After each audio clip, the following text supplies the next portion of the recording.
नमस्कार दोस्तों, स्वागत है आपके अपने YouTube चैनल संजीवनी दवाखाना कल्याणपुर शहडोल में। मैं हूं डॉक्टर गोपाल। स्वागत करते हैं हम आपका। आज हम नए टॉपिक लेकर आए हैं। नए टॉपिक की बात करने वाले हैं जिसका नाम है हॉजकिंस लिम्फोमा। हॉजकिंस लिम्फोमा क्या होता है, किन कारणों से होता है, क्या पैथोलॉजिकल कारण है, क्या सिम्टम्स है, क्या इन्वेस्टिगेशन है, कितने स्टेज होते हैं इसके और क्या इन्वेस्टिगेशन किया जाएगा, क्या ट्रीटमेंट होगा, ये सारी चीज़ें हम जानेंगे आज हॉजकिंस लिम्फोमा का। हॉजकिंस लिम्फोमा भी एक प्रकार का कैंसर है। ये लिम्फ नोड्स और लिम्फोसाइट्स का कैंसर होता है। लिम्फ नोड क्या होता है, यहाँ के जैसे गर्दन के पीछे, हाथ के नीचे, पैर के बीच में, पेट के हिस्से में, छाती की हड्डी के बगल में, ये लिम्फ नोड्स होते हैं। यहाँ गिल्टियाँ होती हैं, उन गिल्टियों में एक प्रकार का कैंसर होता है, उसे हम हॉजकिंस लिम्फोमा कहते हैं। ये भी एक प्रकार का कैंसर होता है। ये इसके मेनली पैथोलॉजिकल क्लासिफिकेशन की अपन बात करें तो पैथोलॉजिकल यानी कि इसको 4 प्रकार से बांटा गया है। पहला है लिम्फोसाइट प्रेडोमिनेंट। लिम्फोसाइट प्रेडोमिनेंट में क्या होता है, ये एक प्रकार का हॉजकिंस लिम्फोमा यानी कि लिम्फोसाइट्स यानी कि लिम्फ नोड्स को होने वाली, ग्लैंड्स को होने वाली कैंसर है, जिसमें लिम्फोसाइट्स की मात्रा यानी ल्यूकोसाइट्स की मात्रा अचानक अनकंट्रोल रूप से हमारे बॉडी में बढ़ती है और हमारे लिम्फ नोड्स के बॉडी के सभी प्रकार के गिल्टियों या गांठों को प्रभावित करती है और वहाँ पे उन गांठों में और गिल्टियों में, लिम्फ नोड में सूजन आ जाती है। अनियंत्रित रूप से वो बढ़ने लग जाते हैं, उसे अपन लिम्फोसाइट प्रेडोमिनेंट हॉजकिंस लिम्फोमा कहते हैं। दूसरा पैथोलॉजिकल कारण है इसमें nodular sclerosis. Nodular sclerosis Hodgkin's lymphoma भी एक प्रकार का हॉजकिंस लिम्फोमा है। ये प्रकार का नोडुलर से लिम्फ नोड्स में खासकर जो नोड्स होते हैं जिसकी हम बात कर रहे हैं, लिम्फ नोड्स में होने वाला भी एक प्रकार का कैंसर है। ये भी हॉजकिंस लिम्फोमा का कैंसर होता है, लिम्फ नोड का कैंसर होता है। इसमें पेनलेस ये लिम्फ नोड जो गिल्टियाँ यहाँ की बढ़ती हैं, बड़े बड़े हो जाते हैं, इतने बड़े बड़े साइज के लिम्फ नोड्स हो जाते हैं। उनकी साइज अचानक रूप से अनियंत्रित रूप से बढ़ती है, लेकिन वो दर्द नहीं करता, पेनलेस होता है, उनमें कोई तकलीफ नहीं होती है और वो धीरे धीरे स्प्रेड होते जाती है, फीवर आता है। लेकिन उस गिल्टी में, वो नोड्स में जो बढ़े हुए हैं, अनियंत्रित रूप से, अविकसित रूप से बढ़े हुए हैं, हमारे शरीर को नुकसान पहुंचा रहे हैं, लेकिन उसमें दर्द नहीं होता है। ये नोडुलर स्क्लेरोसिस टाइप होती है हॉजकिंस लिम्फोमा का। तीसरे टाइप की बात करें, मिक्स्ड सेलुलरिटी होती है। मिक्स्ड मतलब इसमें लिम्फ नोड्स और सेल्स और टिश्यू दोनों अविकसित रूप से लिम्फोसाइट्स की मात्रा बढ़ जाती है और लिम्फ नोड्स की लिम्फ नोड्स होती है इरेगुलर तरीके से हमारे शरीर में विकसित करती है और हमारे बॉडी में टिश्यूज़ को इन्फिल्ट्रेट करती है, सेल्स को डैमेज करती है। ये मिक्स टाइप की होती है। चौथा है लिम्फोसाइटिक डिप्लेटेड। लिम्फोसाइटिक डिप्लेटेड ये इसमें भी क्या होती है प्रकार, ये भी एक प्रकार का हॉजकिंस लिम्फोमा है। इसमें क्या होता है कि हमारे बॉडी के सभी लिम्फ नोड्स, पेट के, गर्दन के पीछे का, हाथ के नीचे का, पीठ का, छाती का, पेट का और आपके जांघ के, थाई के जितने भी लिम्फ नोड्स बॉडी के सभी प्रकार के लिम्फ नोड्स को प्रभावित करती है और सभी में सूजन आती है अनियंत्रित रूप से। इसकी जब इन्वेस्टिगेशन करते हैं तो पता चलता है कि ये कैंसर का रूप है। तो ये लिम्फ नोड्स यानी कि गिल्टी में होने वाले सूजन को ही हम, अनियंत्रित रूप से होने वाले सूजन को ही हम हॉजकिंस लिम्फोमा कहते हैं, जो इसमें किसी भी प्रकार का दर्द नहीं होता है। सबसे मेन क्लासिकल सिम्टम्स ये है कि अगर आपको लिम्फ नोड यानी गिल्टी है शरीर के किसी भी भाग में और वो पेन नहीं करता, वो दर्द नहीं होता, तो आप ये कैंसर के लक्षण हो सकते हैं। तो ये रहे उसके क्लासिफिकेशन यानी कि पैथोलॉजिकल क्लासिफिकेशन। हम बात करते हैं उसके लक्षण की, ये किन लोगों को पाए जाते हैं, किन किन लोगों को ये मिलता है, कैसे मिलता है। तो हम पहले एज ग्रुप की बात करते हैं। ये 2 एज ग्रुप के लोगों को इस प्रकार की बीमारी मिलती है। पहला है 15 से 35 साल, 15 ईयर से लेके 35 ईयर के बच्चों या यंग एडल्ट में ये मिलती है। और दूसरा एज ग्रुप है इसमें 45 से लेके 75 प्लस एज ग्रुप के लोगों को ये इस तरह की बीमारी हॉजकिंस लिम्फोमा, ये लिम्फ नोड्स की होने वाली बीमारी फैलती है। इसमें क्या होता है, इसमें लक्षण क्या क्या दिखाई देते हैं। ये सबसे पहले स्टार्टिंग जब होते हैं तो एक साइड होते हैं, किसी भी एक हिस्से में जैसे गर्दन के पीछे हिस्से में लिम्फ नोड्स या गिल्टियाँ हो जाएंगी, लेकिन उसमें दर्द नहीं होगा। हॉजकिंस लिम्फोमा के एक सिम्टम्स हो सकते हैं, लेकिन ये धीरे धीरे धीरे धीरे हमारे पूरे बॉडी में फैलते जाते हैं। पहले एक तरफ होते हैं, फिर दूसरे तरफ होते हैं, फिर इस साइड में होने लग जाते हैं, इधर भी रहेगा, दूसरी तरफ हो जाएगा, फिर लेफ्ट साइड एक्जिला के नीचे हो जाएगा, राइट साइड एक्जिला के नीचे हो जाएगा।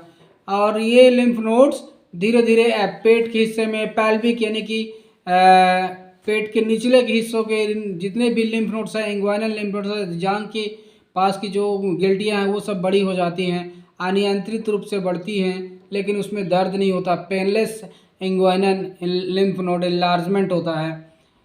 हमारे बॉडी के किसी भी पार्ट्स की गिल्टी अचानक रूप से अविकसित रूप से बढ़ती है, लेकिन उसमें दर्द नहीं होता। ये हॉजकिंस लिम्फोमा का एक सिम्टम हो सकता है। ये भी एक प्रकार का कैंसर का रूप हो सकता है। फिर ये धीरे धीरे जब ये लिम्फ नोड्स हमारे बॉडी के किसी भी पार्ट्स में अफेक्टेड करते हैं, जैसे यहाँ पे हमारे लिम्फ नोड्स बड़े हो जाएंगे, इतने बड़े हो जाएंगे, तो यहाँ पे ऊपर की तरफ सप्लाई होने वाली ब्लड सप्लाई यानी कि जिससे हमारे ब्रेन को ब्लड सप्लाई मिलती है, ऑक्सीजन मिलता है ब्लड सप्लाई के माध्यम से।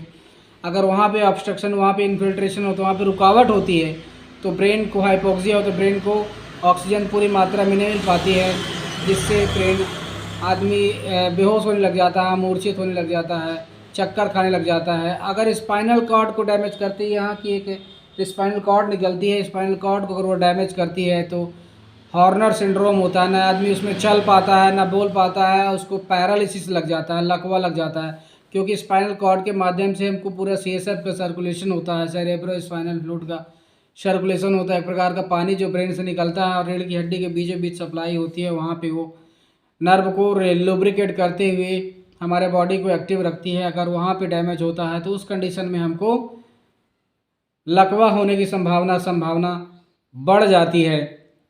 और यहाँ पे अगर यहाँ पे लिम्फ नोड हो गई है, यहाँ पे खाने की नली को कंप्रेस करेगी, तो खाने की नली जब कंप्रेस करेगी तो खाना नहीं खा पाएंगे, जिसे हम डिस्फेजिया बोलते हैं। खाना पीना, गुटकने में तकलीफ होगी। अगर इसोफेगस के लिम्फ नोड में बड़ी हो गई है तो इसोफेगस यानी खाने की नली को, आहार नली को पूरी तरह जाम कर देगी, जिससे पेशेंट्स खाना नहीं खा पाता है, उसे डिस्फेजिया बोलते हैं।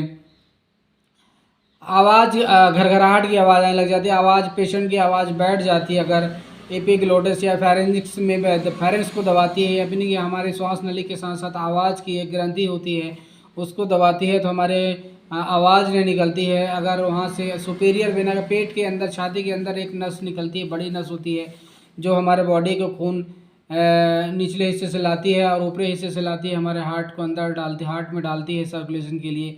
अगर वो नस दबती है, बड़ी बड़ी नसें होती हैं, वो नस अगर दबती है तो हमें अलग तरह हार्ट फेलुअर हो जाता है, हार्ट की कंडीशन ख़राब हो जाती है, जॉन्डिस हो जाता है, लकवा लग जाता है। ऐसे पेशेंट्स को लगातार ये प्रॉब्लम बढ़नी रहती है। तो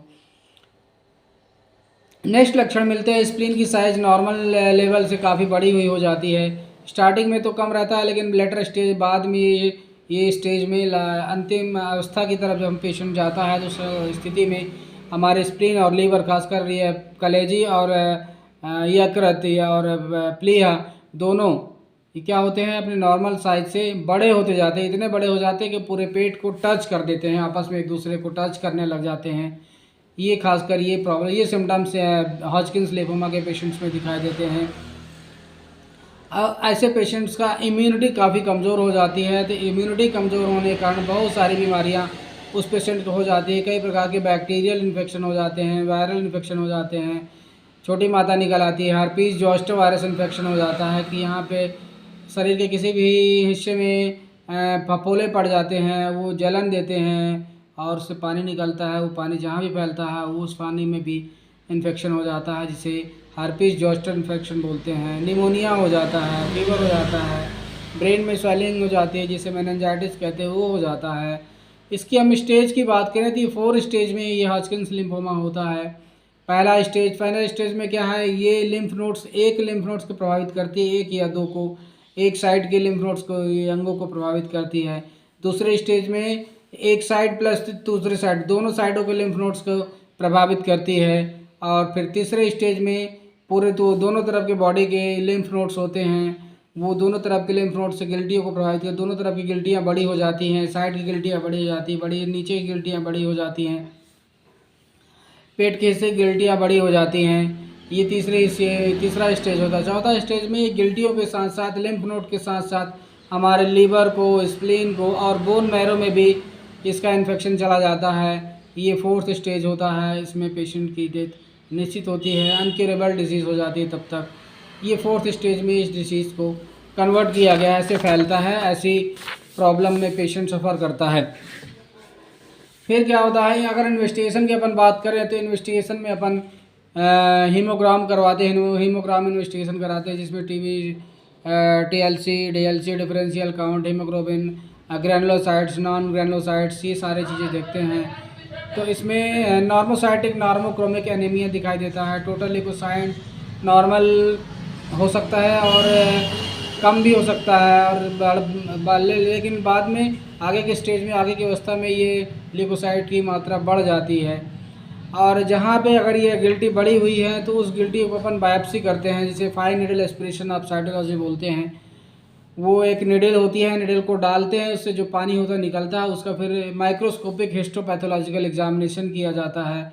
उससे पता चलता है कि इसमें कौन से सेल्स हैं। इसमें सेल्स जो दिखाई देते हैं,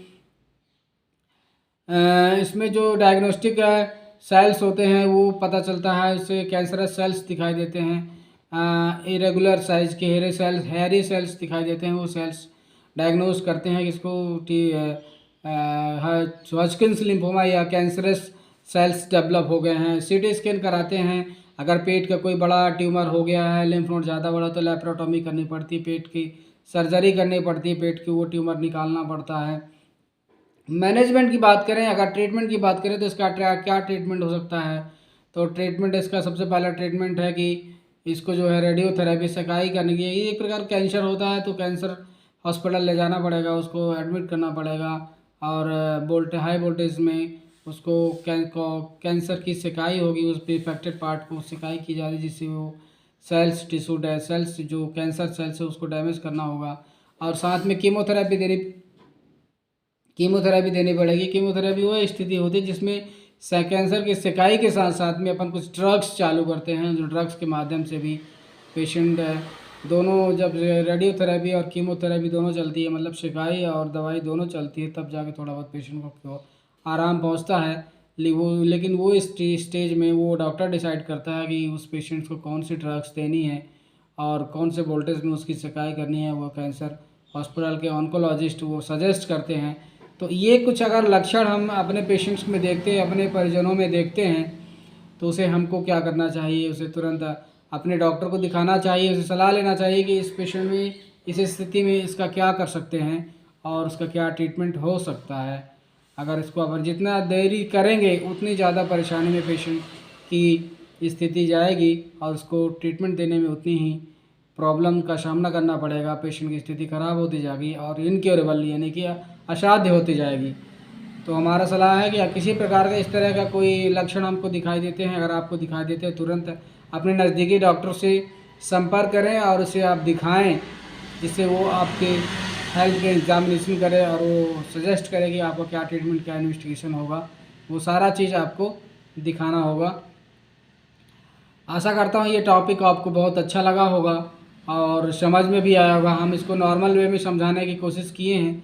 उम्मीद करते हैं कि आपको ये टॉपिक समझ में आया होगा, और आया है तो हमारे इस चैनल संजीवनी दवाखाना को सब्सक्राइब करिए और लाइक करिए, कमेंट करिए, और दूसरों को जागरूक करने के लिए आप इसको शेयर भी करिए, जिससे एक आदमी दूसरे को सहयोग की भावना से इसको बचाने की दृष्टि से इसको शेयर करना ज़रूरी है। इसे आप शेयर भी करिए, जिससे जागरूकता फैले। तब तक के लिए अपना ख्याल रखिए। धन्यवाद।